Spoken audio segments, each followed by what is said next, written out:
Hello नमस्कार, welcome to अर्थनीती. MCQ series जी आपण सुरू केली होती त्यामधील आजचा हा पुढचा व्हिडिओ आहे. आणि ही सगळी सिरीज सुरू करण्यामागे एकच उद्देश आहे, आपण केलेला अभ्यास हा परीक्षेत रिफ्लेक्ट व्हायला पाहिजे किंवा इथून पुढे जी डायरेक्शन तुम्ही स्वतः अभ्यासामध्ये आणताय तर ती एक्झाम ओरिएंटेड असली पाहिजे, त्यामागचा हा उद्देश आहे. ठीक आहे, चलो सो लेट स्टार्ट. बघा हा प्रश्न आहे. आता ह्याच्यात आपण थोडं अजून व्यापक स्वरूप आणूयात हळूहळू पुढं. माझा उद्देश असा आहे, तुम्हाला समोर दिसला जो प्रश्न आहे काही सेकंदात तो सॉल्व्ह करायचा आहे. कालांतराने आपण पुढच्या काही व्हिडिओमध्ये इथं तुम्हाला ते टायमर हे लावलं जाईल, त्याच्यानुसार तुम्ही कमेंट बॉक्समध्ये उत्तर मेन्शन करायचं आहे आणि सलग आपण असे पुढचे प्रश्न सॉल्व्ह करू आणि मग एक्सप्लेनेशन घेऊया. चला, हा पुढचा समोरचा प्रश्न आहे तुमचा. काही सेकंदात वाचायचं आणि पटकन उत्तर द्यायचं आहे. टेलिग्रामला हे सगळं ऑलरेडी टाकलेलं आहे. ज्यांनी सॉल्व्ह केलं आहे त्यांनी फक्त चुका सुधारा आणि जे नवीन आहेत त्यांनी हा प्रश्न सॉल्व्ह करा. चला, टाईम अप. पुढे नेक्स्ट क्वेश्चन.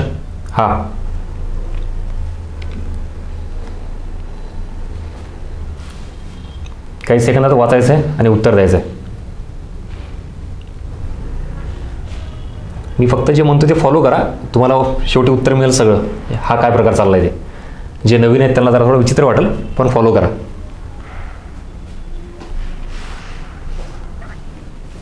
फॅक्च्युअल प्रश्न आहे त्यामुळं फार कमी वेळ लागला पाहिजे.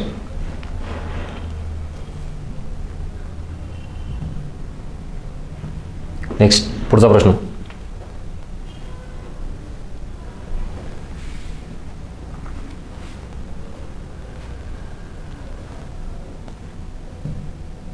नेक्स्ट.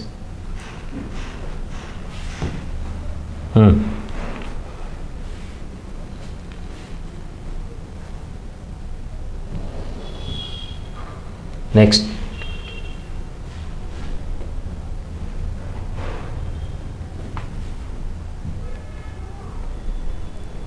पुढचा प्रश्न.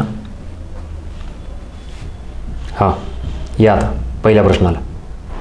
इथं हे असं का केलं, तुम्ही तो प्रश्न वाचला पाहिजे, तुम्ही सॉल्व्ह केला पाहिजे, जेणेकरून की तुमच्या नेमका कुठं चुका होता हे कळतं. मी डायरेक्टली प्रश्नाला उत्तर सांगितलं, हा चला ह्याचं हे उत्तर आहे आणि पुढे चला, ह्याला काहीच अर्थ नाही. त्यामुळे टेलिग्रामवर पण अर्थनीतीचं टेलिग्राम चॅनल जॉईन केलं नसेल तर ते आवर्जून करा आणि त्यात जे प्रश्न दिलेले आहेत ना ते सॉल्व्ह करा. चुकू द्यात. इथंच काय ज्या चुका होतील त्या होतील. आयोगाच्या पेपरमध्ये जर झाल्या त्याचा परिणाम फार मोठा आहे आणि जवळपास 1 ते 1.5 वर्ष भोगावं लागतो आपल्याला. त्यामुळे हे सगळं इथं खटाटोप चालू आहे. चला आता बघा, पुढेपैकी कोणत्या प्रकारची बेरोजगारी, म्हणजे बेरोजगारी हा टॉपिक, याच्यावर हा प्रश्न आहे. अर्थव्यवस्थेमध्ये पूर्ण रोजगार पातळी असताना हे उद्भवू शकते. याचा अर्थ आधी तुम्हाला पूर्ण रोजगार पातळी ही कन्सेप्ट क्लिअर पाहिजे. त्याच्यानंतर मग इंडिव्हिज्युअल ह्या प्रत्येक बेरोजगारीची कन्सेप्ट क्लिअर पाहिजे. हंगामी म्हणजे काय, छुपी म्हणजे काय, घर्षणात्मक म्हणजे काय. मी तुम्हाला डिमांड सांगतो एक्झामची काय, कन्सेप्ट क्लिअरिटी इकॉनॉमिक्ससाठी ईच अँड एव्हरी टॉपिकमधली प्रत्येक कन्सेप्ट ही प्रॉपर अंडरस्टँड करून घ्या.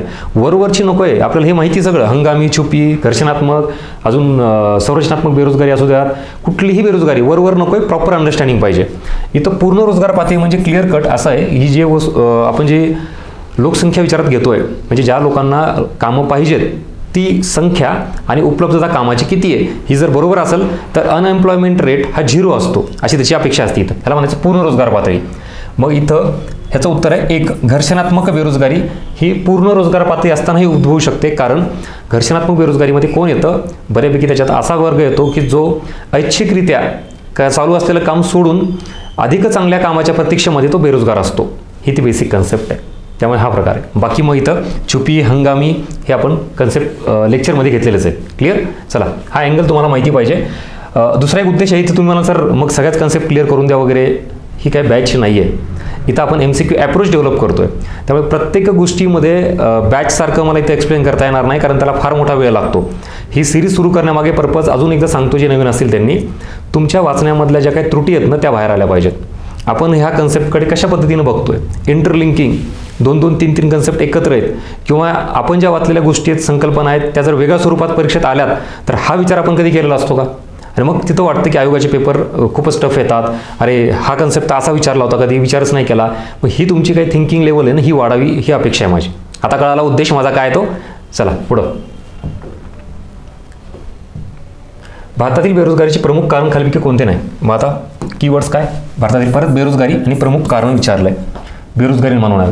अयोग्य तंत्रज्ञान, बिलकुल याच्यामुळे बेरोजगारी होती. जास्त मोठ्या प्रमाणात जर तुम्ही हे केलं वापर टेक्नॉलॉजीचा केला तर जिथं 100 माणसं कामाला आहे, समजा एक मोठी मशीन आणली मी तर डायरेक्ट 50 माणसं समजा कामावरून जाऊ शकतात, कारण ती मशीन मोठं काम करते. तर हे एक प्रकारे जास्तीचं किंवा अयोग्य तंत्रज्ञान. लोकसंख्या, बिलकुल रिझन आहेच नाही. निरक्षरतेचा अभाव.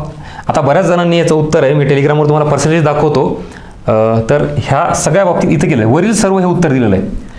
हे 2 कारण आहेत, पण प्रश्न नीट वाचलात तर प्रमुख कारण खालीलपैकी कोणते नाही असं विचारलंय. मग हे तर कारण आहेत ना, मग नाही कुठलं? निरक्षरतेचा अभाव. तुम्हाला सर ह्याच्यात काय? निरक्षरतेचा अभाव म्हणजेच भारतात मोठ्या प्रमाणात काय आहे? साक्षरता असा याचा अर्थ होतो. साक्षरतेमुळे बेरोजगारी निर्माण होती का? मग हे त्याचं कारण येतं का? Got it? कळालं मी काय केलं ते? वाचण्याच्या फ्लोमध्ये लक्षात येत नाही. तुमच्यावर जे प्रेशर असतं ना, मी म्हणून वेळ कमी दिला, काही सेकंदात उत्तर सॉल्व्ह करा मागचा उद्देश होता. पेपरमध्ये आपल्याला 1 तास असतो, 100 क्वेश्चन असतात, मग एवढं सगळं वाचायचं, समजून घ्यायचं आणि मग पर्यायाकडे जायचं, ही सवय लावा. साक्षरता, निरक्षरता ह्यांना काय म्हणायचं आहे, प्रमुख कारण आहे नाही आहे, ही सवय इथं लावायची आपल्याला. पुढं RRB. चला, एकदम फॅक्ट्स आहे. आता वर प्रश्नात फिरवलं नाही काही काही वेळा मी प्रश्नात फिरवतो, कारण तुम्हाला प्रश्न नीट समजलं नसल्यामुळे उत्तर चुकतं. इथं क्लिअर कट प्रश्न आहे. रिजनल जी बँक आहे आपली, रूरल रिजनल बँक, प्रादेशिक ग्रामीण बँक, याच्यामध्ये केंद्र सरकार, राज्य सरकार आणि पुरस्कृत बँक असे 3 गट आहेत ना. मग ह्याचं बायफर्केशन माहिती पाहिजे. या प्रश्नातून तुम्हाला काय सुचवायचं आहे? आयोगाला फॅक्च्युअल डेटा हा तुमच्याकडून तोंडपाठ पाहिजे, क्लिअर कट. तिथं थोडे 19-20 नको. तुम्हाला हे सगळं माहिती वाचलेलं आहे, पण मी टाकलेले प्रश्न हे पूर्णतः अननोन आहेत का रे? तुम्ही वाचलेले आहेत, कधीतरी झालेलं आहे हे तुमच्यासमोर अभ्यास क्लिअर. तर RRBमध्ये आपण कन्फ्युजन असतो 15% का 25% 35%. याचाच फायदा आयोग घेतं ना. 19-20 नको आहे. कन्फ्युजन दूर करा, त्याशिवाय रिझल्ट येणार नाही. इथं तुम्हाला केंद्र सरकारचा माहिती पाहिजे. चला, कमेंट बॉक्समध्ये मेन्शन करा. हे उद्देश तोच आहे की तुमचं रिव्हिजन पण व्हावं आणि उद्यात बाहेर. किती इथं? 50. राज्य सरकारचं किती आहे? जे तुम्हाला इथं विचारलेलं आहे ते आहे 15. आता उरलेलं काय? पुरस्कृत बँकेचं ते किती आहे? 35. म्हणजे हे पुरस्कृत बँकेचं, हे राज्य सरकारचं आणि बाकी 50 हे केंद्र सरकारचं आहे. मग याचं उत्तर काय इथं विचारलं का? राज्य सरकार. 1 नंबर उत्तर. हेच जर तुम्हाला इथं पुरस्कृत बँक विचारली तर उत्तर काय येईल? 35. हेच जर तुम्हाला इथं केंद्र सरकार विचारलं तर काय येईल उत्तर? यापैकी नाही. कळालं? एरिया तोच आहे. प्रश्न जर फिरून विचारला तर उत्तर देता आलं पाहिजे. त्यासाठी एकदा तुम्ही हे व्यवस्थित पाठ केलं. आता आयोगाने याच्यावर विचारू द्या, याच्यावर विचारू द्या, म्हणजे तुम्हाला 3ही प्रश्न इथं क्लिअर केले मी जागेवर एका प्रश्नामध्ये. पुढं तुटीच्या अर्थ भरण्याचे खालीपैकी प्रतिकूल परिणाम कोणते नाहीत? आता एक तर तुम्हाला आधी तुटीचा अर्थ भरणं ही कन्सेप्ट क्लिअर पाहिजे, डिमांड ही क्वेश्चनची. त्याच्यानंतर त्याचे परिणाम, मग सकारात्मक आणि नकारात्मक, इथं प्रतिकूल विचार आहेत म्हणजे नकारात्मक परिणाम. तुटीचा अर्थ भरणं केल्यानंतर काय होतं? सरकारचा खर्च जास्त असतो, याला तुटीचा अर्थ भरणं म्हणतात. खर्च जास्त झाला की अर्थव्यवस्थेमधला चलन पुरवठा हा वाढतो. हे वाढलं की वस्तू सेवांची मागणी वाढते. मागणी वाढली की काय निर्माण होते? महागाई. हा प्रतिकूल परिणाम आहे ना, बिलकुल. पण आपल्याला काय विचारलंय? कुठला प्रतिकूल परिणाम नाही? शेवटी प्रश्न फिरवला आहे. बरं, जास्तीची पतनिर्मिती, बिलकुल. जेवढं तुम्ही जास्त खर्च कराल, तुटीचा अर्थ भरणं कराल, चलन पुरवठा होतो, मागणी होते, हे होते, म्हणजे हे पण आहे. पण ॲक्च्युली कुठला नाही आहे तर रोजगार निर्मिती हा प्रतिकूल परिणाम नाही आहे. हा कुठला आहे? अनुकूल परिणाम आहे. म्हणजे चांगले आहे ना. अर्थव्यवस्थेत जर सरकारने खर्च जास्त केला, चलन पुरवठा आला, गुंतवणूक वाढते, उत्पादन वाढतं, रोजगार निर्मिती होते, हा पण एक अँगल आहे. म्हणजे आपल्याला दोन्ही बाजू माहिती पाहिजे, अनुकूल परिणाम आणि प्रतिकूल परिणाम. सो आयोगाने काय विचारलंय ह्याच्यानुसार तुम्ही उत्तर देऊ शकता. आपल्याला फक्त काय माहिती असतं? तुटीचा अर्थ भरणा, एवढंच फक्त, दॅट्स इट. किंवा तुटीच्या अर्थ भरण्याचे स्रोत काय काय? अंतर्गत कर्ज, परकीय कर्ज, RBI कडून कर्ज किंवा पैसे छापणे, आपली एवढी मर्यादा आहे. आता परिणाम, मी नेहमी सांगतो, कॉम्पिटिशन वाढले ना तर आपण थोडं एक पाऊल पुढे गेलो पाहिजे. आयोग जरा ॲप्लिकेशन बेस्ड क्वेश्चन विचारतं. मग तुटीच्या अर्थ भरण्याचे परिणाम काय आहेत, त्यात ह्या सगळा इथलचा डेटा, हा एरिया तुमच्यासमोर असला पाहिजे. पुढं सरकारच्या अनुत्पादक खर्चामध्ये खालीलपैकी कोणत्या घटकांचा समावेश होत नाही? शेवटपर्यंत प्रश्न वाचा. आजचा जो हा व्हिडिओ आहे ह्याच्यामधून एक मला स्ट्रॉंगली मेसेज द्यायचा आहे, प्रश्न शेवटपर्यंत वाचायचा आणि काय नेमकं म्हटलंय, समावेश होतो होत नाही, हे जोपर्यंत क्लिअर होत नाही तोपर्यंत उत्तराकडे यायचं नाही खाली. अनुत्पादक खर्च म्हटलं की आधी 1 नंबर गोल करतो आपण, युद्ध, संरक्षण किंवा काय काय जणांना इथं हे खर्च करतो. झाले का तसं? आणि मी जे इथं देतोय ते तुमच्या कुठंतरी मनाला क्लिक होतंय का? म्हणजे मी एवढा सगळा हा डेटा जो गोळा करतो तुमच्या इनपुट्सवरून करतोय, तुम्ही कुठं चुका करता हे थोडं तरी काहीतरी हिंट लागलेली आहे. त्यामुळे हे ऑप्शन असे टाकलेत. मी फक्त प्रश्नावरच काम केलेलं नाही. तुम्ही जर नीट ऑब्झर्व केलात तर मी पर्यायसुद्धा असे बनवलेत की तुम्ही बरोबर त्या ट्रॅपमध्ये सापडले पाहिजेत. इतर चुका झाल्यात काही हरकत नाही, आयोगात होता कामा नये. आता अलर्टनेस वाढवा. तर इथं युद्ध आणि संरक्षण हे बरोबर आहे, हे अनुत्पादक खर्च आहे. अरे पण हे कुठला अनुत्पादक खर्च नाही असं विचारलं आहे. त्यामुळे हे आणि हे अनुत्पादक खर्चामध्ये येतं, पण प्रश्न येत नाही. तर पायाभूत सुविधा यावरील खर्च, दिस इज युअर आन्सर. हा उत्पादक खर्च आहे. Got it? आता कळालं कुठं गफलत केली होती आणि आपण कुठे चुकतोय. वाचण्यामध्ये कन्सेप्ट क्लिअर जरी असली तरी प्रश्न फिरवल्यामुळं उत्तर चुकतं. पुढं सरकारमार्फत होणाऱ्या कर आकारणीबाबत. आता कर बाबतीत आपण प्रत्यक्ष कर, अप्रत्यक्ष कर, त्याच्यानंतर करांचं हस्तांतर, कराचा भार, कराचा आघात सगळं शिकतोय. हा एक नवीन अँगल आहे. काय? इथं तुम्हाला गव्हर्नमेंट टॅक्स लावतं. गव्हर्नमेंट कर आकारणी करणं म्हणजे लावतं. मग हे कोणावर लावतं? लोकांवर, अर्थव्यवस्थेवर. मग कर लावला म्हणजे सरकारने लोकांकडून काय केले? पैसे हे घेतले. मग इथं तेच विचारलं ना की यामुळे काय होतं, लोकांकडे असलेले समजा 100 रुपये आहेत, त्याच्यापैकी 20 रुपये सरकारने कर स्वरूपात घेतले तर याची खरेदी शक्ती कमी होईल ना, व्यक्तीची, लोकांची. मग हे इथं तेच सांगितलं की या करामुळे, कर आकारणीमुळे खरेदी शक्तीचं हस्तांतर व्यक्ती किंवा संस्था यांच्याकडून कोणाकडे होते? सरकारकडे होतं. स्टेटमेंट पहिलं. बाकी हे मग उलट केलेलं, फिरवलेलं आहे.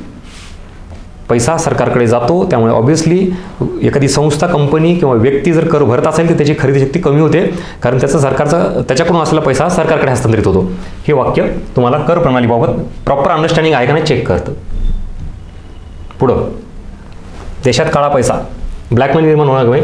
प्राथमिकदृष्ट्या पुढेपैकी कुठले घटक कारणीभूत नाही. तर परत सेम आजचा स्ट्रॉंग मेसेज मला तोच द्यायचा आहे. प्रश्न नीट समजून घ्या. मग ब्लॅक मनी निर्माण होण्यासाठी काय?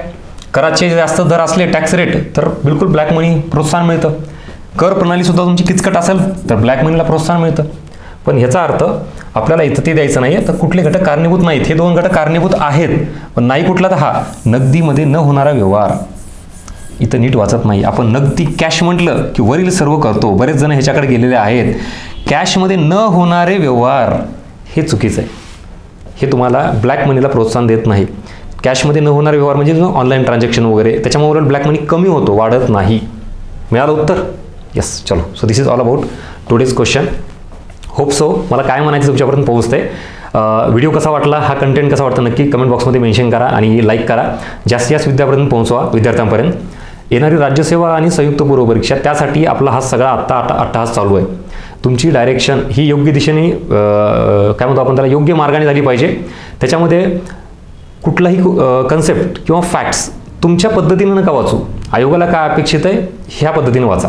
नक्कीच तुमच्यामध्ये इम्प्रूव्हमेंट होईल. बाकी अशाच गोष्टी आपल्या पुढे अजून सतत चालू असणार आहेत. त्यामुळे टेलिग्राम चॅनल आपलं अर्थनीतीचं ते जॉईन करा आणि यूट्यूब चॅनल सबस्क्राईब केलं नसेल तर नक्की सबस्क्राईब करा. पुढच्या व्हिडिओमध्ये परत नवीन MCQ सोबत, नवीन अँगलसोबत भेटूया. Thank you so much.